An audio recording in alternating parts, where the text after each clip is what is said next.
Thinking of taking a food tour while you're in Rome? Before you commit to one that costs €80 or more per person and that herds you around on somebody else's schedule, we've got another option. Today we're taking you on our own Rome street food tour and sharing some of our favorite places and local eats. A lot of these places are located in the Trastevere neighborhood, so it's easy to go from one to the other. Some of them are located around Rome, so it doesn't matter really the order you do them in.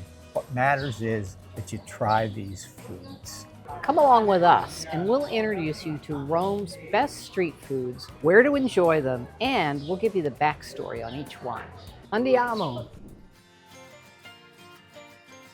We're starting our food tour in Trastevere at Bar San Callisto, one of those classic neighborhood bars that still feels old school Rome. This is not formal coffee culture. This is Roman bar culture. You go in, you stand at the counter, you order a coffee or a cappuccino, maybe something sweet to eat, and then you get on with your day. Here, to go with our cappuccino, we're having a maritozzo, or more specifically, a maritozzo con la panna. A maritozzo is a soft, slightly sweet Roman bun, split open and filled with whipped cream. It's a lot like having dessert for breakfast, which is one of the reasons we love Italy.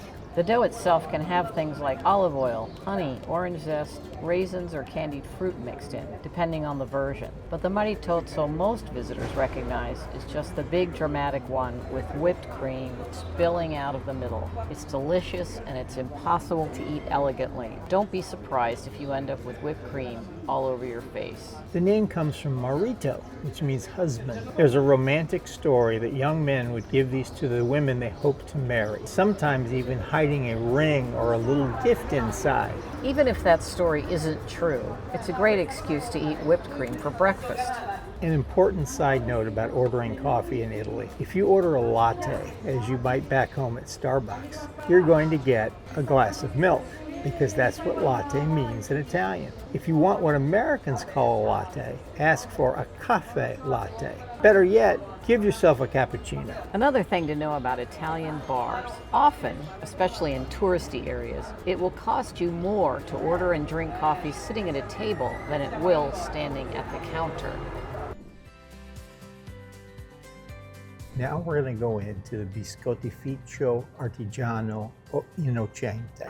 This place feels like it belongs in another era. It's a small neighborhood bakery that bakes traditional Roman cookies the way they always have for years and years. And when you walk in, you see lots of trays of all different kinds of cookies, a few pastries. You see the big old oven, which is baking them and filling the whole place with the most wonderful smell. A biscottificio is basically a cookie workshop or biscuit bakery. And one useful language note, in Italy, biscotti does not only mean those long, hard almond cookies that Americans dip in coffee.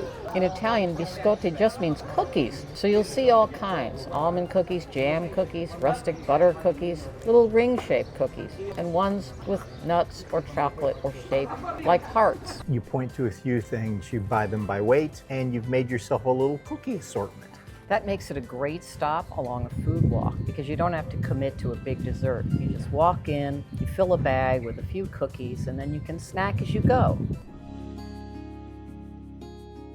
Now we're going from sweet to savory. We're going to a norcineria. Norcineria is a store that specializes in pork products, prosciutto, sausages, salami, and other types of pork.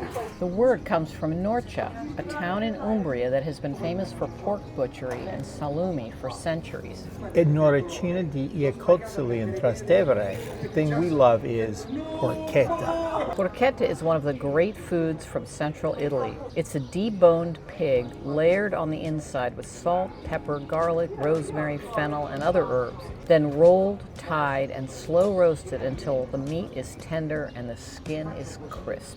You can eat it as part of a platter, but the best way to eat it is as a porchetta sandwich. This is not a sandwich that needs a lot of extras. The pork, the herbs, the fat, the crispy skin. That's where all the flavor is. Now, if you're not ready for a full sandwich, you're still in a great place to try other types of salumi. So you'll see prosciutto and other kinds of sausage. You'll see pecorino cheese and other specialties of the region. One tip, if you see porchetta and there's pieces of crispy skin, ask for some of that. That's a really special part of the porchetta experience. Let me introduce you to one of Rome's greatest snacks, supplì. The easiest way to describe supplì is that it's a Roman rice ball filled with all sorts of goodness, cheese, tomatoes, etc. The classic version is made with rice cooked in tomato sauce, sometimes with a little meat sauce, wrapped around mozzarella, coated in breadcrumbs, and fried. When you break it open, the mozzarella stretches out in a long string. That's why the classic version is called supplì al telefono, because the cheese looked like an old telephone cord. For anyone who knows Sicilian arancini or arancine, supplì are related in spirit, but they're not exactly the same. Supplì are Roman, usually more oval shaped, and the classic version is much more about tomato, rice, and mozzarella. At Supplì Roma in Trastevere, start with the classic version. Then, if they have variations, you might try variations like cacio e pepe, carbonara, amatriciana, or other Roman-inspired flavors. This is a good ordering tip for Rome, in fact, anywhere in Italy. When you're in a place where there's a classic variety, order that first, and then later you can branch out into something else. The classic supplì is the perfect street food. It's crispy, cheesy, and hot. So hot, in fact, you want to wait a few seconds before you bite into it or you'll burn the roof of your mouth. Now we're going to Trapizzino, which is in Piazza Trilussa. Trapizzino is newer than a lot of the foods that you'll see in this video. It's already become one of Rome's most popular modern street foods. The idea was created by Roman pizzaiolo Stefano Calegari around 2008. The name combines tramezzino, which is a triangular Italian sandwich, and pizza. He told the New York Times, "It's a way to get people to appreciate the traditional food of Rome." What you get is a triangular pocket of pizza bianca style dough, crisp on the outside and soft inside, filled with traditional Roman and Italian dishes. It looks like fast food, but the fillings are more like home cooking. You might see chicken cacciatore, meatballs and sauce, eggplant parmigiana, oxtail, hung in salsa verde, or other slow-cooked dishes. That's what makes it fun. The format is modern, portable street food, but the flavors are very traditional. The location in Piazza Trilussa is super convenient because it's right as you come over the bridge from the historic center into Trastevere. Now they do have a bunch of other locations around Rome, so just check which one is most convenient to your itinerary. They've got about a dozen varieties, but if you're only going to get one, I'd suggest a classic like their chicken cacciatore or the meatballs, or for vegetarian, eggplant parmesan. And there are daily specials, which we had today, and they were wonderful. Our next stop is Forno Ranella for pizza al taglio, or pizza by the slice. Pizza taglio means pizza by the slice. And in Rome, it's usually a large rectangular pizza or sometimes a large oval. You point to the kind you want, indicate to them how much you want. They cut off the piece with a pair of scissors, they weigh it, and then you pay by weight. Forno Ranella is a historic Trastevere bakery, and where you can get bread, supplì, pizza, and other baked things. It's a place to go when you want something quick, but still very Roman. It's famous for its pizza bianca, which literally means white pizza. But in Rome, that does not mean a cheesy white pizza like Americans might imagine. Traditional Roman pizza bianca is usually just dough, olive oil, and salt. No tomato sauce, no cheese. It's closer to a delicious flatbread, crispy, chewy, salty, and oily in the best possible way. You can eat pizza bianca plain, or you can get it split open and have things put inside. A real classic one is with mortadella. That's one of their specialties, but it's not always available. But if it's there, you should try it. That's one of those Roman foods that sounds almost too simple. I mean, bread, mortadella, done. But when the bread is fresh and the mortadella is good, it's absolutely perfect.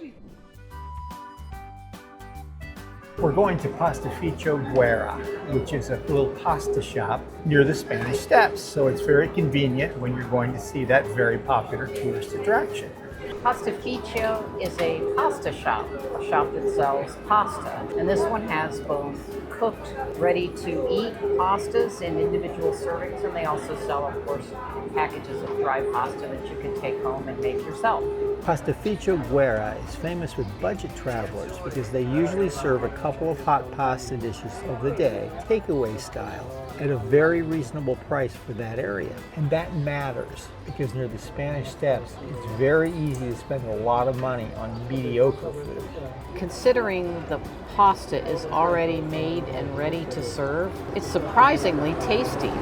Now, they don't have a big menu of the prepared pasta. They just have maybe 2 or 3 flavors. Today, when we went in, they had a pesto sauce and an amatriciana. So we ordered one of each. One thing to know about Pastificio Guerra is that it doesn't open until 1 in the afternoon. So if you're thinking of going at noon for lunch, you're going to have to wait a little bit. Next is dessert. Tiramisu at 2 sizes. 2 sizes is exactly what you'd expect it is. You can get tiramisu in 2 sizes, and it comes in a little cup, so it's a perfect street food. Tiramisu means pick-me-up, which makes a lot of sense because it's made with coffee, cocoa, mascarpone cream, and sugar. So it's a great afternoon pick-me-up after you've been touring around. The classic version is made with ladyfingers dipped in coffee, layered with mascarpone, eggs, and sugar, and dusted with cocoa powder. Tiramisu is not originally Roman. It's usually associated with northern Italy, especially the Veneto or Friuli. But it's everywhere now, and Romans have clearly decided they're fine with that. At 2 sizes, you can usually find the classic version along with flavors like pistachio, caramel, strawberry, or Nutella. If it's your first time at 2 sizes, we'd recommend ordering the classic flavor. But if there are a couple of you, well then that's an opportunity to order 2 flavors and pretend it's research. Let's get a classic and a pistachio. You know, we do a lot of research. Extensive research. We don't really need more dessert, but we're going to Fata Morgana for gelato. Fata Morgana has several Rome locations, so you can actually pick the one that fits your day. It's known for its natural ingredients and creative flavor combinations. Depending on the season and the location, you might see combinations that include herbs, spices, flowers, fruits, nuts, all sorts of things. This is a good time to talk about how to spot authentic gelato. Beware of giant fluffy mountains of gelato piled high above the case, especially in bright colors. Those are loaded with thickeners, additives, and other artificial ingredients. In short, these aren't the real deal. At a real gelateria, the colors usually look natural, often muted. The fruit flavors taste like actual fruit, and the texture is dense and creamy, not airy and foamy. Because they have unusual flavors, I ordered 2 I'd never heard of before: ginger and honey, and avocado and white wine. I was a little leery of that second one, but both of these were really good. In particular, the ginger was a great choice for a hot day.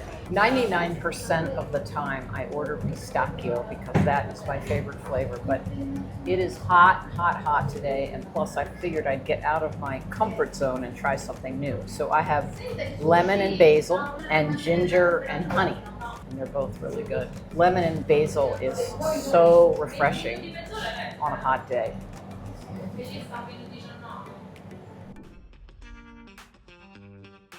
We're ending our food tour with aperitivo at Freni e Frazione. Aperitivo is one of our favorite Italian rituals. It's the pre-dinner cocktail and snack meant to open the appetite. You'll see Italians enjoying it from about 6 to 8 in the evening. You can have aperitivo at almost any bar in Rome. It does not have to be a famous cocktail bar. You can order a spritz, a Negroni, a glass of wine, a beer, or something non-alcoholic, and you'll often get a few snacks to go with it. Sometimes it's just chips, olives, or nuts. Sometimes it's more generous. Some places have a whole buffet or a bigger spread.